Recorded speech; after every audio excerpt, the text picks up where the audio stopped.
Sir, do you have proof that you own this land? The officer's question made HOA President Vivian Ashworth smirk like she'd already won. Clipboard gripped tight. She'd waited 3 years for this, finally shutting down the eyesore Vineyard, ruining her precious property values. 2 squad cars lit up my driveway, red and blue flashing across the grapevines Elena and I planted after her cancer beat her. The air thick with ripening Cabernet mixed with diesel fumes, because apparently growing your own food is a felony in suburbia now. This man runs an illegal farm, Vivian shouted for her phone-filming fan club. He's destroying our neighborhood. I pulled out my wallet, hiding a grin. In just 12 minutes, those officers would discover the one fact that would flip this whole valley and Vivian's smug face upside down. What happened next made the entire HOA beg for mercy. Where are you watching from? Let me back up and tell you how this war started. Because it wasn't with police cars and clipboards, it began in a valley where families had grown food for 127 years, until some Beverly Hills lawyer decided agriculture was bad for business. My name's Owen Delacroix, 52, retired software engineer who spent 25 years debugging Silicon Valley's impossible problems. The plan was simple: buy land, plant grapes, live quietly with my wife Elena. Then stage 3 breast cancer tried to kill her. 18 months of chemo, radiation, and that metallic taste of fear coating everything. But Elena fought like hell, and when the doctor finally said remission, we decided life was too precious for someday maybes. We found 15 acres in Millbrook Valley from Frank Kozlowski, a 4th-generation farmer whose arthritis finally beat his stubbornness. This valley had 847 residents, most of them families who'd worked the same soil their great-grandfathers had cleared. The morning fog rolling through ancient oaks, the crunch of gravel under work boots, the sweet scent of earth after rain. This was where people grew things, not stock portfolios. We planted 2 acres of Cabernet Sauvignon vines. Elena researched her Tuscan grandmother's wine recipes while I learned that debugging grape diseases was harder than debugging code. Those vines represented everything: survival, hope, the future we'd almost lost. For 2 years, life was perfect. Then the developers came. Ashworth Estates, 47 beige monuments to suburban conformity, carved from the old Patterson Ranch like a tumor. Each house identical, each lawn regulation green, each mailbox precisely 18 inches from the curb.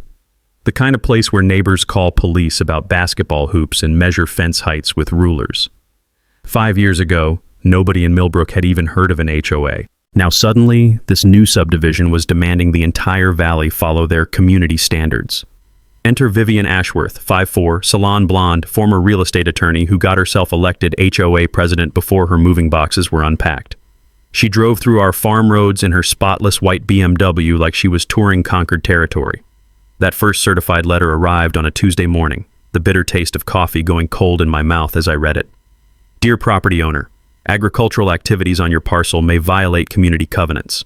Section 4.7 prohibits commercial farming operations. Compliance required within 30 days. Violation penalties, $500 per day. Potential foreclosure proceedings, $500 per day, for growing grapes in wine country. I called her immediately. Mrs. Ashworth, I think there's been a mistake. My property predates your HOA by decades. That voice, honeyed steel with Beverly Hills polish. Mr. Delacroix, this valley has standards now. Your agricultural activities affect property values for the entire community. Perhaps somewhere more rural would better suit your lifestyle. Like growing food was some hipster hobby. 2 weeks later, she showed up unannounced. Elena was outside, 3 years cancer-free, wearing old jeans and gardening gloves, tending our vines in golden afternoon light. She looked strong, alive, everything we'd prayed for during those dark hospital months. Vivian stepped from her BMW, surveyed our property like a tax assessor, and walked straight to my wife. You must be Mrs. Delacroix. That practiced smile, clipboard ready.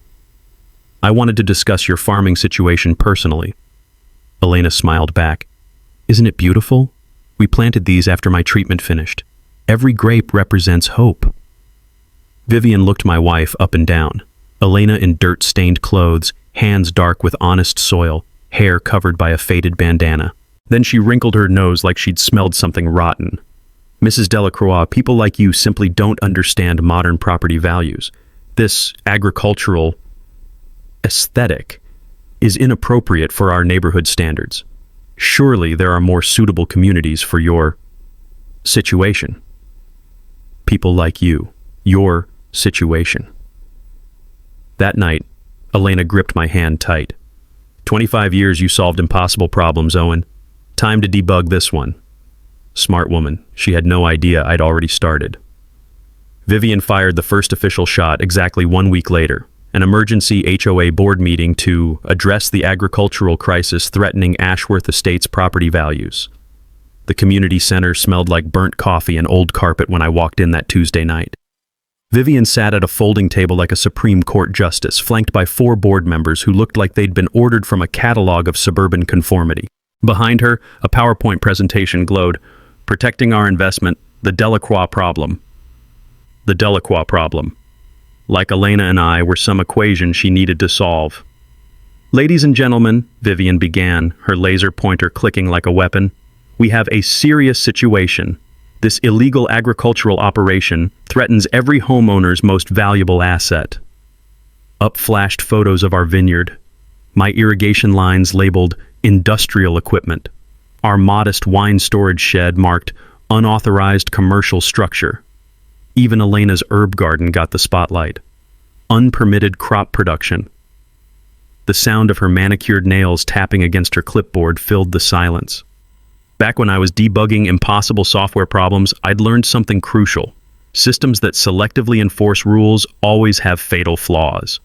HOAs work the same way. They can only enforce regulations that were legally established and uniformly applied across all properties. Miss that detail, and their entire authority crumbles. Property values in agricultural zones are 37% lower than residential communities, Vivian continued. Every day we delay action costs every homeowner money. I raised my hand. "Ma'am, this land has been agricultural for over a century. My deed specifically..." "Mr. Delacroix." That smile could have frozen wine in the barrel. "Your deed is irrelevant. Community covenants supersede historical land use. Basic property law." Basic property law. From a woman I'd later discover was disbarred in Los Angeles for her creative interpretations of legal basics. The vote was swift and predictable, 4-1 to pursue immediate legal remediation. The only holdout sat in the back row, Frank Kozlowski, the old farmer who'd sold us the land, looking like a relic from when this valley grew food instead of resentment. "This is horse shit," Frank muttered loud enough for the suburban tribunal to hear. "My family's been farming this valley since 1894. You people wouldn't know agriculture if it bit your manicured asses." Vivian's smile never wavered. "Community standards apply equally to everyone, Mr. Kozlowski." That's when I realized this wasn't about property values. This was about erasing agricultural heritage, one farm at a time. The next week, I did what I do best: deep research. The county courthouse basement smelled like forgotten paperwork and bureaucratic decay. Fluorescent lights cast everything in sickly green while I traced deed records through decades of transfers and sales. 3 days of squinting at microfilm and crumbling documents taught me something beautiful. Buried in the original CC&Rs, Section 12.4. Existing agricultural use at time of subdivision establishment shall be permitted in perpetuity, provided such use predates community formation by minimum 5 years. My vineyard didn't just qualify. It had 122 years of agricultural precedent. Armed with documentation, I returned to the next meeting like a prosecutor with evidence. Same burnt coffee, same suburban inquisition, but this time I had legal ammunition. "Mrs. Ashworth, I found something interesting." I placed photocopied documents on her table, the paper still warm from the courthouse copy machine. The original CC&Rs specifically protect pre-existing agricultural use. Vivian barely glanced at my evidence. "Mr. Delacroix, you're grasping at technicalities. The board has voted." "Technicalities? This is your HOA's founding document." Which brings me to our next item. Her smile widened like a predator sensing weakness. "I've filed a complaint with county code enforcement. Agricultural operations in residential zones violate county ordinances. Criminal violations, Mr. Delacroix, not just HOA matters." The taste of copper flooded my mouth, pure rage disguised as shock. While I'd been playing by HOA rules, Vivian had escalated to criminal prosecution, potential jail time for growing grapes in wine country. Frank stood up, his work boots echoing against linoleum. "Vivian, you're making a big mistake targeting Owen. This valley's got long memories for people who hurt neighbors. Threats won't change legal realities, Mr. Kozlowski." "Not a threat. Fair warning." Walking to my truck, gravel crunching under my feet, I felt the weight of escalation. This wasn't bureaucratic harassment anymore. This was warfare. That night, Elena found me surrounded by legal documents and cold coffee. "How bad?" "She's trying to criminalize growing grapes in Sonoma County. Then we fight smarter." That steel in her voice I'd learned to love during her cancer battle. "What do you need?" "A lawyer who understands agricultural law." Elena smiled, the first real smile I'd seen since this nightmare began. "My cousin Rosa, immigration attorney, but she's vicious with property rights cases." "And Owen?" She squeezed my hand. "She absolutely hates bullies." Outside, fog rolled through our vines like nature's blessing. Tomorrow, we'd start fighting back properly. Rosa Martinez arrived like cavalry in a Honda Civic, Elena's immigration attorney cousin with zero tolerance for suburban tyranny and a briefcase full of legal precedents that could make HOA presidents weep. "Show me everything," she demanded, spreading documents across our kitchen table while morning fog rolled past windows. The sweet scent of ripening Cabernet mixed with Rosa's industrial-strength coffee as she dissected Vivian's strategy like a prosecutor building a murder case. 2 hours later, Rosa looked up with the smile of someone who'd found buried treasure. "Your HOA president just handed us her head on a legal platter. She's applying selective enforcement. I count 12 other properties with commercial agriculture violations she's ignored. Chicken coops, home businesses, even a neighbor running an unlicensed llama farm. I'd forgotten this from my software debugging days. Systems that apply rules inconsistently always contain fatal flaws. Document enough selective enforcement and HOA authority becomes legally worthless." But while Rosa built our defense, Vivian escalated to psychological warfare. Anonymous county tips started Tuesday. Code enforcement arrived claiming someone reported unpermitted structures on our property. Our tool shed, built by Frank's grandfather in 1967, suddenly needed modern permits. Elena's book club gazebo became an unauthorized commercial facility requiring special use permits. Each inspection, $150. Each violation, $200. Death by bureaucratic paper cuts. Wednesday brought digital assassination. A Facebook group materialized overnight. Protect Millbrook property values, complete with photos of our vineyard labeled industrial eyesore destroying neighborhood character. Anonymous posts shared our address, encouraging drive-by documentation of our agricultural invasion. Elena discovered it Thursday morning, hands trembling as she scrolled through strangers calling us selfish, inconsiderate, and obviously not from here. The bitter smell of her chamomile tea going cold while she read comment after comment questioning our right to exist in their valley. Friday, Vivian went nuclear with economic warfare. Local businesses received anonymous calls suggesting they reconsider any association with our illegal operation. The wine shop that had agreed to carry our first vintage suddenly backed out. The farmers market revoked our application. Even Frank's feed store got pressure to stop delivering supplies. "Classic real estate intimidation," Rosa explained. "Force you out through financial destruction, then claim community victory."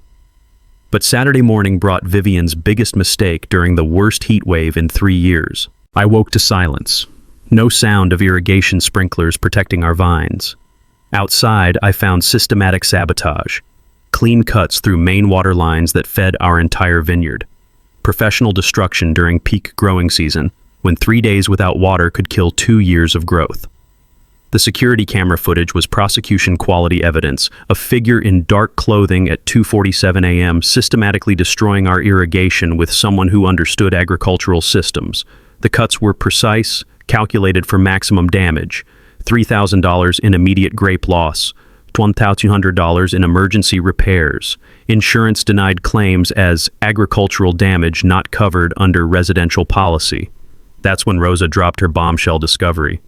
"I ran background checks on your HOA board." Rosa's smile was sharp as a subpoena. "Vivian Ashworth was disbarred in Los Angeles 18 months ago for client trust fund violations. She borrowed $47,000 to cover personal real estate investments that collapsed. The pattern suddenly clicked like debugging code finally compiling. This wasn't about property values. This was about profit. Force agricultural families to sell cheap.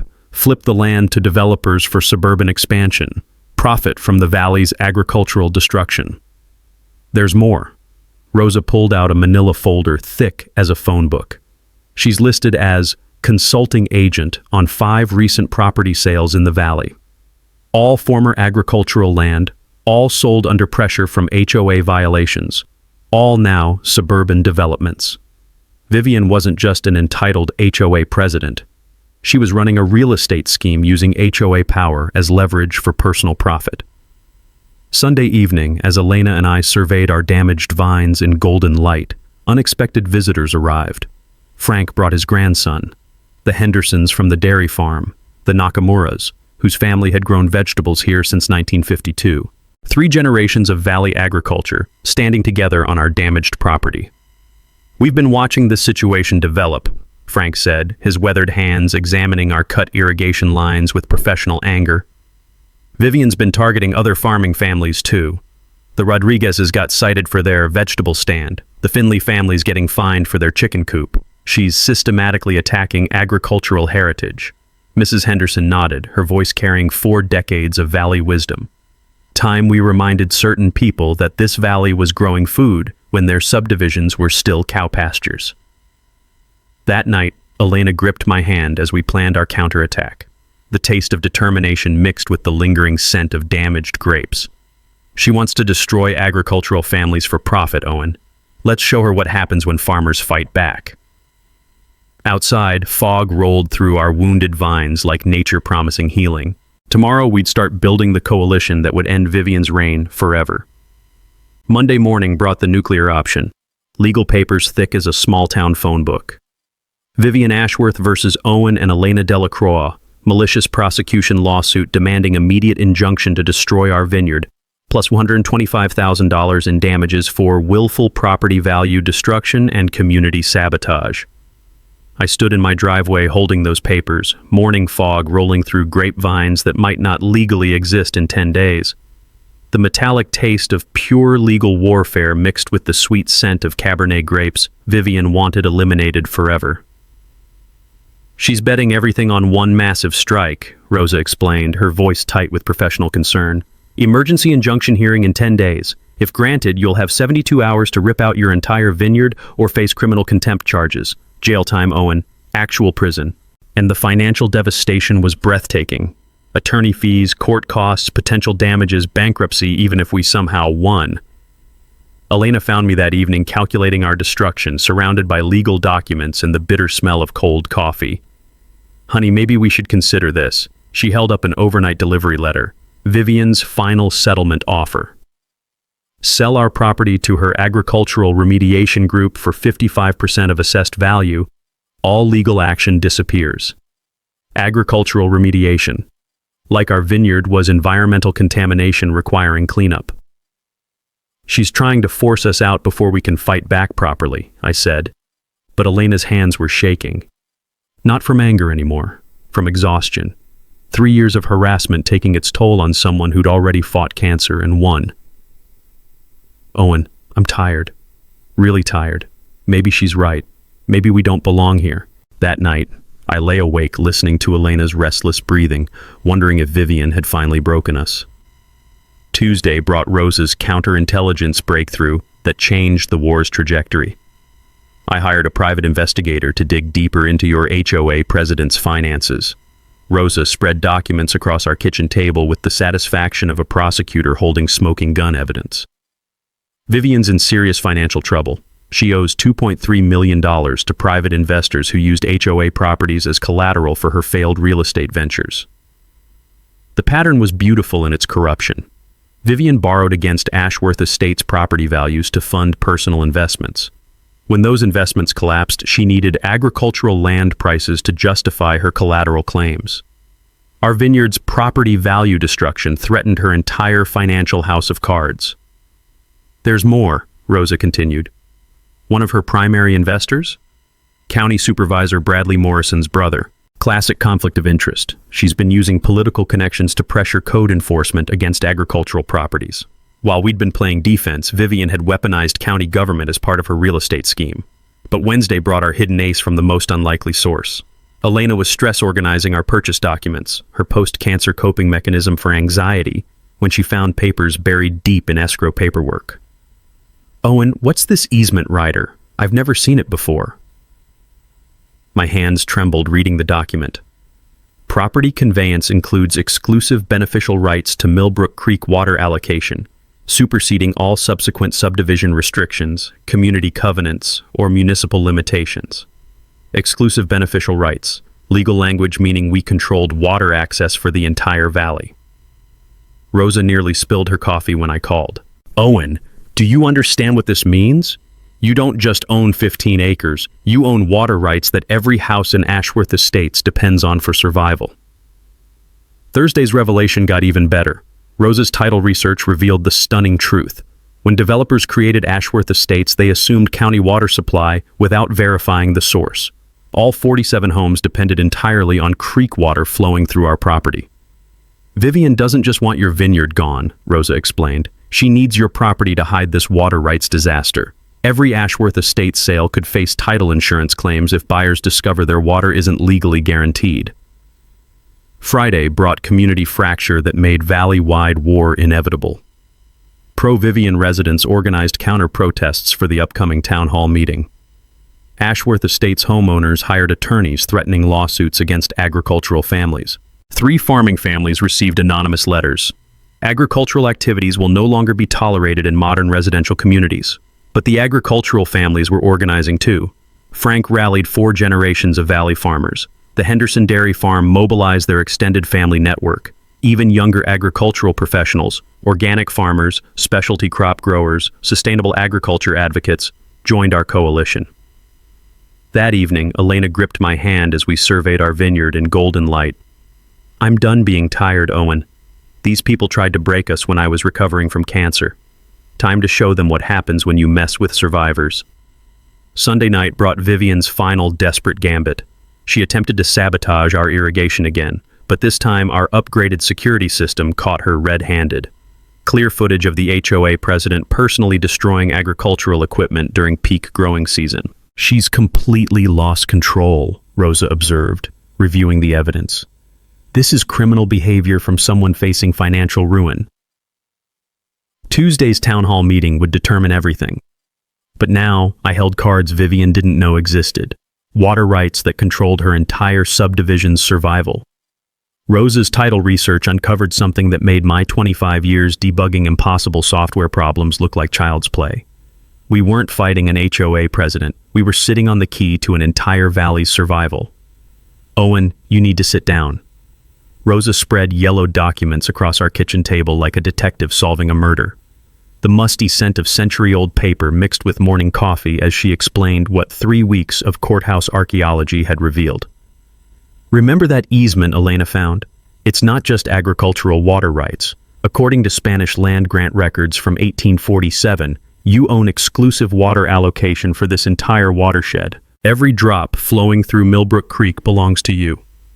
I stared at documents written in faded Spanish ink, official seals from when California was still Mexican territory. The brittle texture of historical paper cracked under my fingers as understanding dawned. "Rosa, what does this actually mean?" "It means Vivian's 47 perfect suburban houses are stealing your water. Every day, without permission, and they have no legal right to a single drop." The revelation hit like debugging code that suddenly reveals a catastrophic system flaw. When developers created Ashworth Estates 5 years ago, they'd assumed county water supply existed.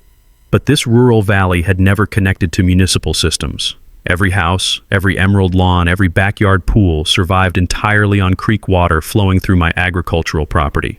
The original Spanish grant was never legally subdivided when land ownership changed over the decades, Rosa continued, her voice carrying prosecutorial satisfaction. Modern California law recognizes these grants as superior to any subdivision claims or municipal ordinances. Elena set down her coffee cup with trembling hands, not from fear anymore, but from the intoxicating realization of absolute power. So when Vivian claims our vineyard threatens property values, Our vineyard is what prevents her subdivision from collapsing entirely, I finished, the irony tasting sweeter than aged Cabernet. She's been trying to destroy the only thing keeping her investment legal. The mathematical beauty was perfect. During California's next drought emergency, I could legally restrict creek flow to agricultural use only. Ashworth Estates would face trucked water costs or expensive county connections. Either option would obliterate property values permanently. Environmental impact studies show Ashworth Estates consumes 340% more water than this creek historically provided during dry seasons, Rosa explained. They're not just using your water illegally, they're overconsumpting a resource they never owned.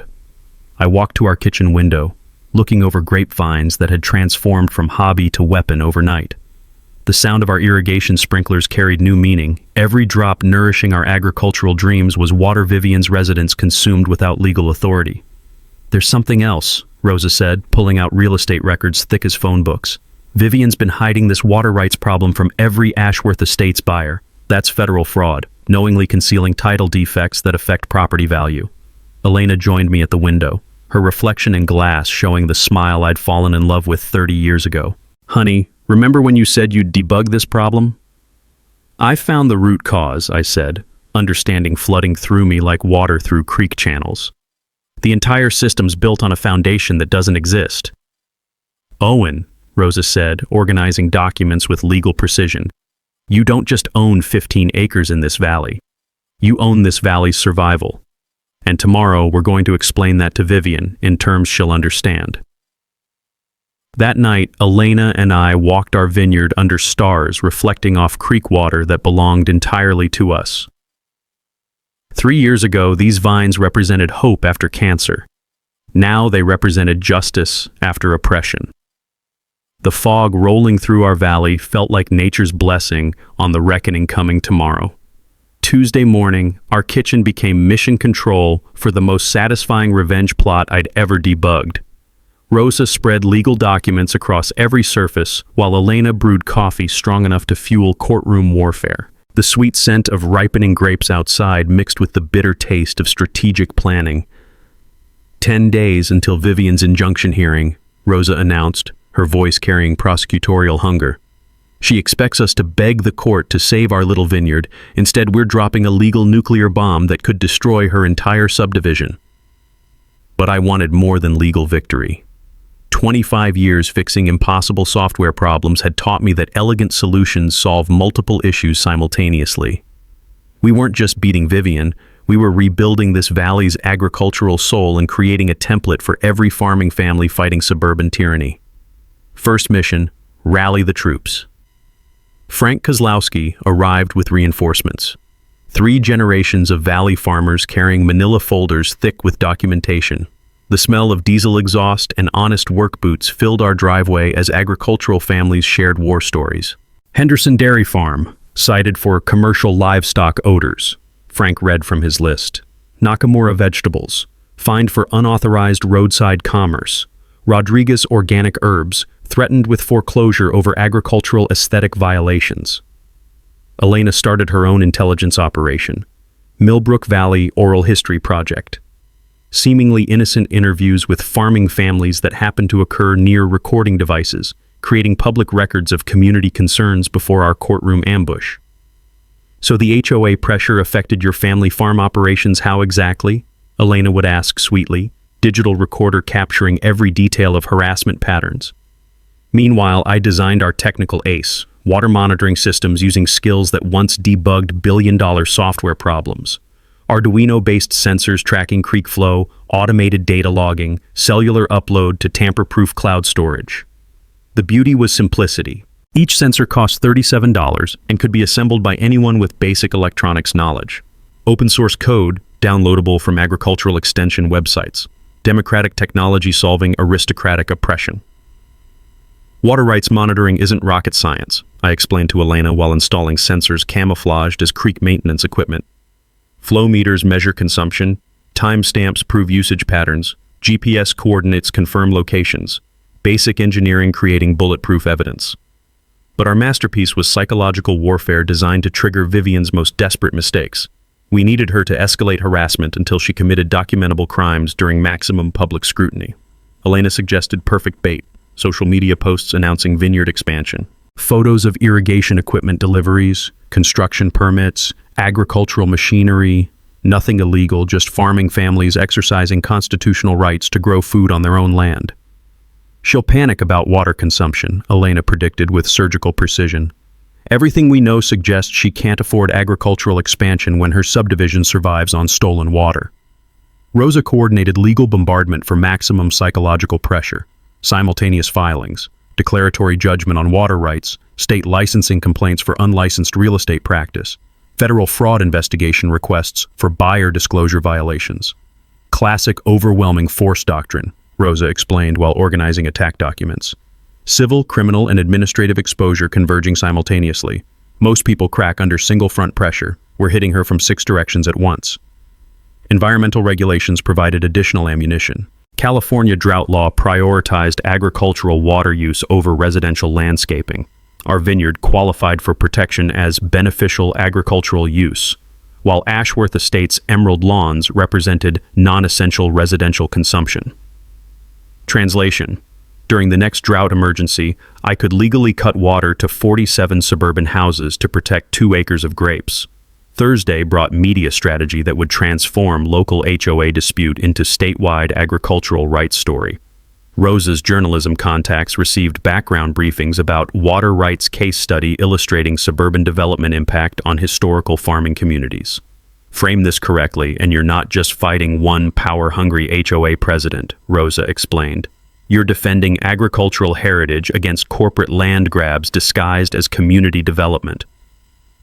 Saturday's Millbrook Heritage Festival would position our coalition as valley defenders rather than troublemakers. Frank organized vintage tractor displays, Elena coordinated historical exhibits, local restaurants featured farm-to-table menus showcasing produce grown within 5 miles. Perfect timing. Community celebration the weekend before courtroom confrontation, establishing agricultural families as authentic valley stakeholders defending tradition against outside exploitation. The final component was pure engineering elegance. Sunday night, I completed installation of our monitoring network. 17 sensors tracking every drop flowing through Millbrook Creek. Real-time dashboards showing Ashworth Estates consuming 340% more water than creek capacity during dry seasons. Data doesn't lie, I told Elena as we tested the system, watching consumption metrics update every 15 seconds. When Vivian claims our vineyard threatens property values, we'll have mathematical proof her subdivision threatens valley survival. Elena gripped my hand as we sat on our porch, listening to creek water flowing past sensors that would soon provide evidence ending 3 years of harassment forever. Tomorrow she makes her biggest mistake, Elena said, that steel in her voice I'd learned to love, and we'll catch every detail. The fog rolling through our valley that night felt like justice finally coming home. My vineyard expansion posts triggered Vivian's meltdown faster than bad code crashing a server. Monday morning brought an emergency HOA blast email that reeked of desperation through my computer screen. Urgent. Agricultural water crisis threatens community survival. Emergency meeting tonight 7 p.m. Attendance mandatory. Mandatory. Like she could force attendance at her personal panic attack. Elena laughed, reading it over my shoulder, the sound mixing with morning coffee and the sweet scent of grapes ripening outside our kitchen window. Honey, I think we broke her. That evening's emergency meeting was performance art in suburban hysteria. The community center smelled like burnt coffee and fierce sweat as Vivian stood before 47 homeowners explaining how our grapevines threatened civilization. This massive agricultural expansion represents an existential crisis for Ashworth Estates, she announced, her voice cracking like drought-damaged soil. Increased water consumption could leave our community without adequate supply during drought conditions. The mathematical irony was exquisite, Vivian describing exactly the problem her subdivision created while blaming the solution. Frank Kozlowski's weathered farmer voice cut through the hysteria.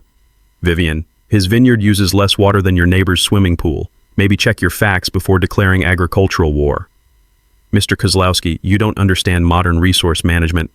Lady, I understand this valley's been growing food since before your great-grandmother was born. Tuesday brought escalation that crossed into environmental terrorism. Our monitoring sensors detected someone dumping concrete blocks into Millbrook Creek at 2:23 a.m., creating artificial restrictions to prove water shortage concerns. Security footage was prosecution-quality evidence. Vivian directing 3 HOA board members dumping construction debris into federally protected waterways. Environmental vandalism during peak growing season, violating clean water statutes that carried serious prison time. She just committed multiple felonies on camera, Rosa announced when I forwarded the footage. Environmental destruction, conspiracy to damage agricultural operations, federal waterway violations. EPA investigators will love this Christmas present.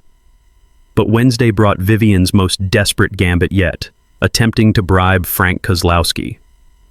Frank called me that afternoon, his laughter mixing with the distant sound of his grandson's tractor work. "Owen, you'll never believe what just happened. Vivian offered me $50,000 to vote against your vineyard." "Please tell me you recorded that." "Son, Rosa's been having me wear a wire since this started, got every word." The audio was courtroom gold. Vivian offering cash payments plus favorable tax assessments through county connections in exchange for Frank's betrayal of agricultural neighbors. "Mr. Kozlowski, community prosperity requires difficult decisions," Vivian's voice explained with practiced corruption. "Your cooperation would be financially beneficial, and my county connections could resolve certain assessment complications." While we'd been gathering evidence, Vivian had escalated to federal bribery charges with recorded confession. Thursday's community warfare reached fever pitch. Ashworth Estates residents organized petition drives demanding immediate legal action against all agricultural families. Anonymous flyers appeared overnight.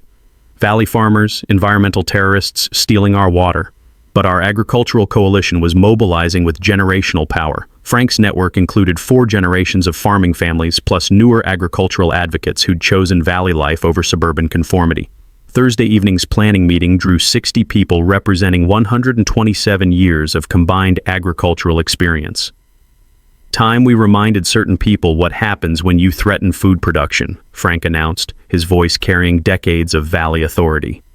Friday brought Vivian's nuclear option, filing official county complaint claiming illegal agricultural water diversion threatening public safety. "Emergency intervention required," her complaint read. "Excessive agricultural consumption during drought conditions endangering residential community water security." What Vivian didn't understand was that county investigation would require complete disclosure of all water rights documentation, making our Spanish land grant evidence part of official public record. "She just triggered the investigation that will destroy her entire scheme," Rosa explained, reviewing county response procedures. "Official water rights inquiry means all consumption data becomes discoverable evidence, including our monitoring proof of her subdivision's illegal usage." Saturday brought sabotage attempt number 3. Irrigation lines cut again, but this time our upgraded security system caught Vivian personally wielding bolt cutters at 4:17 a.m. High-definition footage showed the HOA president still wearing silk pajamas under a designer jacket, systematically destroying agricultural equipment during peak growing season. The contrast was perfect. Suburban privilege vandalizing rural survival. "She's completely unhinged," Elena observed, watching Vivian's BMW speed past our property for the 4th time that day, driving by like she's planning something. Sunday evening, Elena and I walked our vineyard listening to creek water flow past sensors documenting every drop Ashworth Estates consumed illegally. The fog rolling through grapevines carried the scent of justice approaching. "Tomorrow's the town hall meeting," I said, squeezing my wife's hand. "Time to explain to everyone exactly who owns what in this valley." Elena's smile carried 3 years of accumulated revenge. "I can't wait to see her face when she realizes what you've been debugging." Sunday night brought Vivian's most desperate play yet. An emergency restraining order filed at 11:47 p.m. claiming I posed imminent threat to community safety and property values. The court documents arrived Monday morning via sheriff's deputy, thick as a textbook and twice as ridiculous. Vivian alleged unstable behavior, potential violence against HOA members, and deliberate water theft endangering residential community survival. Water theft. The woman stealing creek water for 5 years was accusing me of theft for using my own legally owned resource. "Emergency hearing scheduled Wednesday," the deputy explained, his voice carrying professional skepticism. "Judge will determine if your agricultural operations pose public danger requiring immediate cessation." Rosa arrived within an hour, her immigration attorney instincts shifting into full warfare mode. "She's betting everything on one massive lie, that you're dangerous and unstable. Classic desperation when legal facts don't support your position." But while Vivian played courtroom theater, Rosa's investigator had uncovered the smoking gun that would end this war permanently. "Oh, and sit down for this," Rosa announced Tuesday morning, spreading financial documents across our kitchen table like evidence of organized crime. "I found Vivian's bankruptcy filing, sealed records that explain everything. The papers told a story of spectacular financial collapse. $2.3 million debt to private investors who'd used HOA properties as collateral for Vivian's failed real estate ventures. When those investments crashed, she needed agricultural land conversion to justify property values supporting her debt obligations. Here's the beautiful part," Rosa continued, pointing to investor names that made my software engineer brain appreciate elegant system design. "Her primary creditor is Millbrook Valley Development Corporation, the same company that wants to buy agricultural properties for suburban expansion. The pattern was perfect corruption. Vivian borrowed money from developers, used HOA power to pressure agricultural families into selling below market value, then directed those properties to her creditors as debt payment. Classic conflict of interest disguised as community service." "There's more," Rosa said, her voice carrying prosecutorial satisfaction. "The development corporation includes County Supervisor Bradley Morrison's brother as primary investor. She's been using political connections to weaponize code enforcement against farming families." Tuesday afternoon brought media bombardment that transformed local HOA dispute into statewide agricultural rights story. Environmental reporter Sarah Finley from Bay Area News broke the exclusive. Water rights scandal exposes suburban development fraud in Sonoma Valley. The story had everything: corporate conspiracy, environmental crime, agricultural heritage under attack, suburban privilege threatening rural survival. Within hours, 3 television stations requested interviews. "Perfect timing," Rosa observed, watching news coverage spread across social media.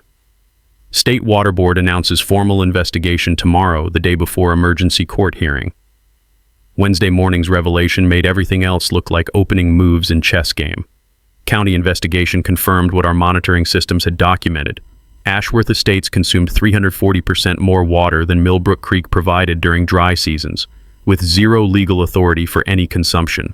Environmental impact assessment shows unsustainable development built on fraudulent water assumptions, the county report concluded.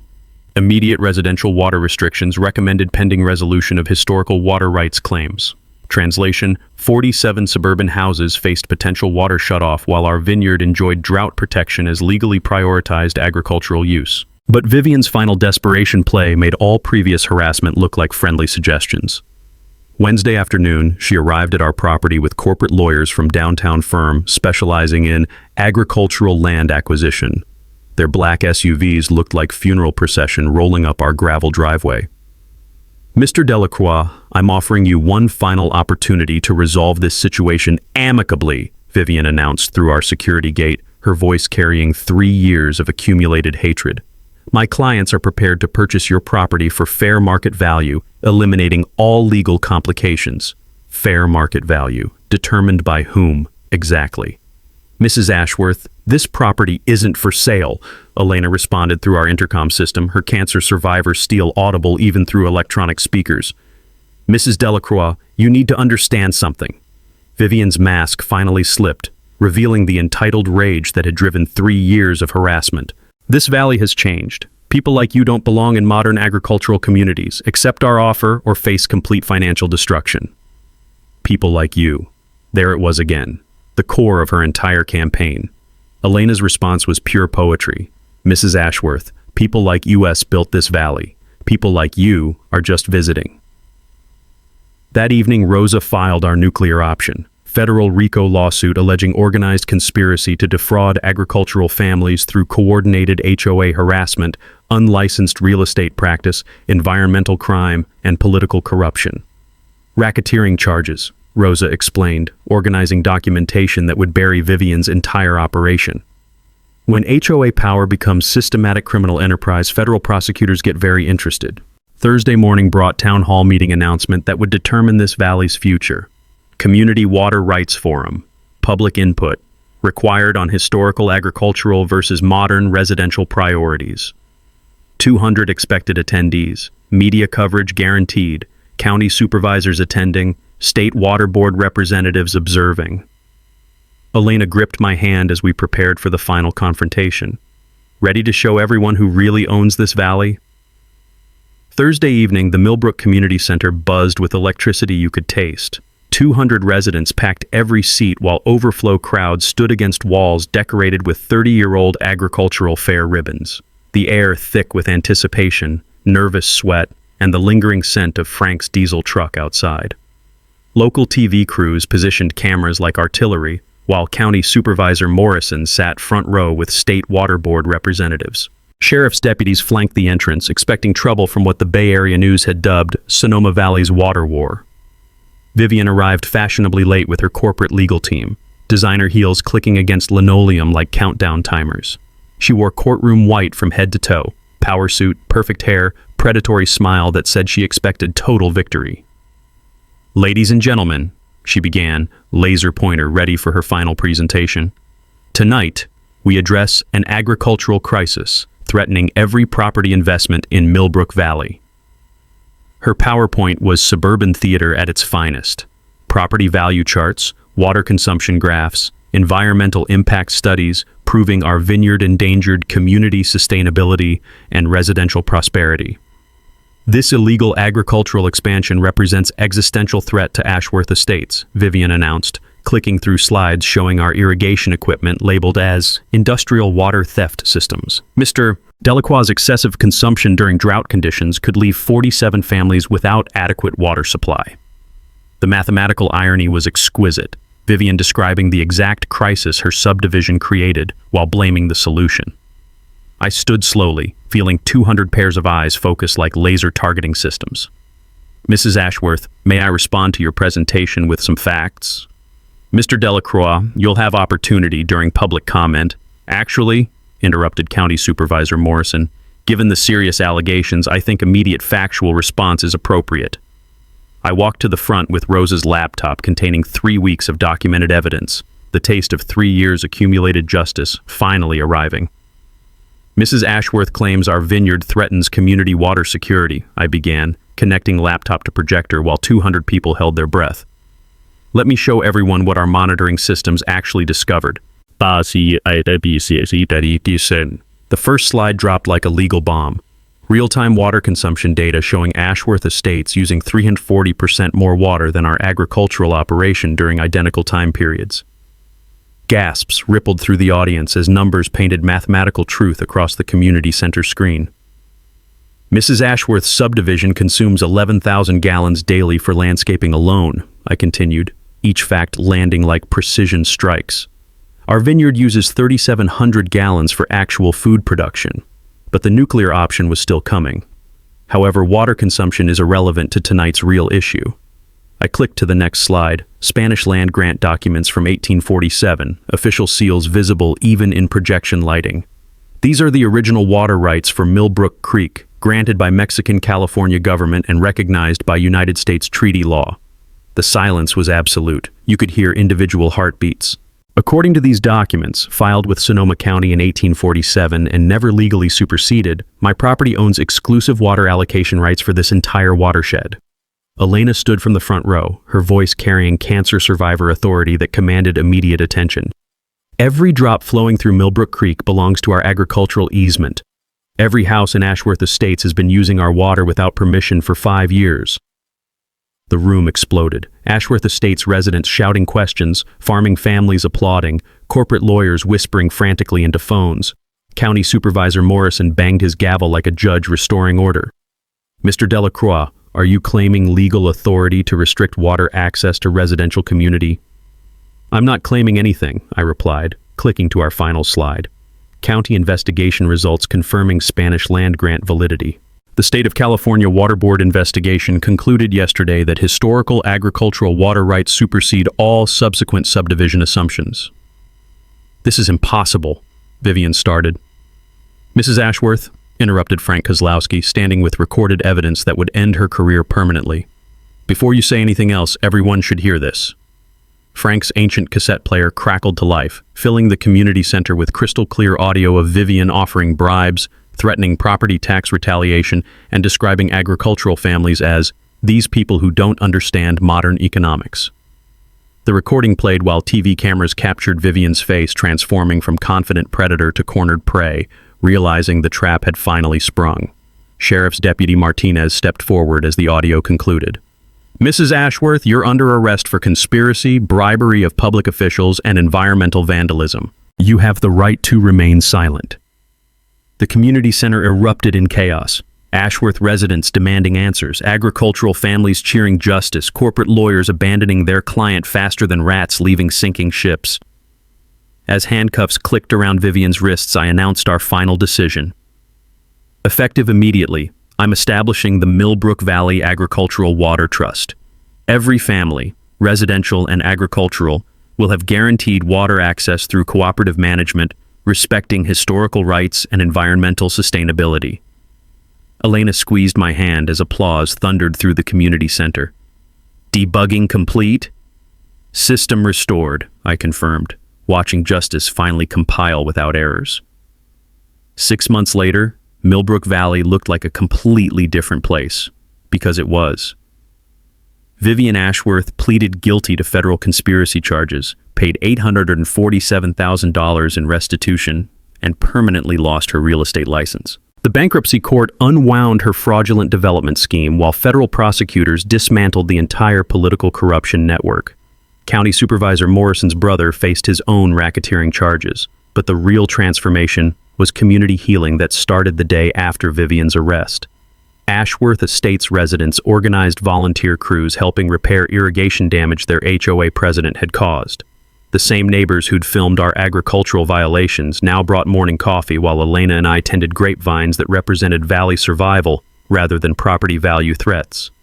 I owe you an apology, admitted Jennifer Walsh, whose pristine white BMW had blocked our driveway during harassment campaigns. Vivian convinced us you were destroying our investments. We never realized she was the actual threat. The new HOA board included Frank Kozlowski, 2 farming family representatives, and 3 Ashworth residents committed to agricultural cooperation rather than suburban domination, their first official act, dissolving all agricultural restrictions while establishing valley-wide water conservation programs. Elena's cancer survivor strength had found perfect purpose organizing the Millbrook Heritage Foundation, preserving agricultural history while teaching sustainable farming to suburban families discovering food production for the first time. 20 kids signed up for our youth agriculture program, Elena announced over breakfast, her smile carrying joy I hadn't seen since before the harassment began, including Vivian's neighbor's twins who want to learn grape growing. Our vineyard's first harvest produced 347 cases of Valley Unity Vintage, wine sales funding scholarship programs for agricultural education and conservation projects protecting Millbrook Creek for future generations. The technical solutions I'd developed became templates for agricultural communities across California. Arduino-based water monitoring systems, now open source through UC Davis extension programs, helped 12 valley communities document resource usage and establish cooperative management. The Millbrook model, agricultural law professors called it, proof that historical rights and modern communities could coexist through transparent collaboration rather than bureaucratic warfare. Legal resolution protected everyone. Water rights formally recognized our agricultural priority while establishing graduated usage plans, ensuring residential communities maintained adequate supply through conservation and efficiency improvements. Federal drought protection designated Millbrook Valley as agricultural heritage zone, preventing future development pressure while supporting sustainable farming practices that fed communities rather than enriched developers. Personal healing proved the sweetest victory. Elena's health flourished as stress disappeared, her oncologist noting remarkable improvement during annual checkups. Purpose heals like medicine, she told me, hands deep in soil that no longer represented battlefield but sanctuary. My software engineering skills found perfect application debugging agricultural systems, helping farming families optimize water usage, designing sustainable irrigation networks, creating cooperative management platforms that prevented future HOA tyranny. You know what's funny? Elena said one evening as we walked vineyard rows heavy with fruit destined for our second vintage. Vivian thought agriculture was the problem. Turns out agriculture was the solution. The annual Millbrook Harvest Festival now draws 2,000 plus visitors, celebrating Valley heritage through farm tours, wine tastings, and educational programs proving agricultural communities create prosperity rather than destroy it. Property values stabilized as heritage tourism developed, attracted by authentic agricultural experience rather than artificial suburban conformity. Ashworth Estates houses sell faster now, marketed as agricultural valley living rather than isolated suburban enclaves. Rosa established agricultural law practice helping farming families across California fight similar harassment campaigns. Vivian's case created legal precedent, she explained. HOA selective enforcement against agricultural families now faces federal civil rights scrutiny. Frank's grandson started organic farming operation on family land, fifth generation continuing agricultural tradition while incorporating modern sustainable techniques. Thanks to you folks, Frank said, this valley will keep feeding people for another 100 years. But the phone call that arrived last Tuesday reminded me our work wasn't finished. Mr. Delacroix, this is Janet Morrison from Grants Pass, Oregon. Our HOA is trying to ban backyard chickens, and we heard about your situation. Could you help us debug our problem? Elena laughed, hearing my response. Ma'am, send me your documentation. Let's see what kind of system errors we're dealing with. Outside our window, morning fog rolled through grapevines that had transformed from symbols of harassment into emblems of agricultural victory. Millbrook Creek flowed freely, nourishing community cooperation rather than funding corporate greed. So that's how Owen turned his HOA president into a federal defendant. But the real lesson from Millbrook Valley goes way deeper than just one-man revenge. Markert could have done what most of us do when facing HOA harassment. Gotten angry, argue at meetings, maybe hire a lawyer to fight their petty rules. Instead, he did what great engineers do. He studied the entire system, found the root cause, and fixed it permanently. That 1847 Spanish land grant wasn't some lucky accident. It was sitting in courthouse record for 175 years, waiting for someone patient enough to dig through that payment instead of just complaining on Facebook. While Vivian was playing neighborhood dictator, Owen was playing chess, thinking not 3 moves ahead, but 3 years ahead. I know a lot of you watching have your own HOA nightmare stories. Maybe it's ridiculous fine for your workshop, or restriction on flying Old Glory, or some power-hungry board member who forgot their volunteer managing your community, not landlord controlling your life. Here was Owen understood that most people miss. Every corrupt system has fatal flaws, but only if you're willing to do the research instead of just getting emotional. What's your worst HOA abuse story? Drop it in the comment.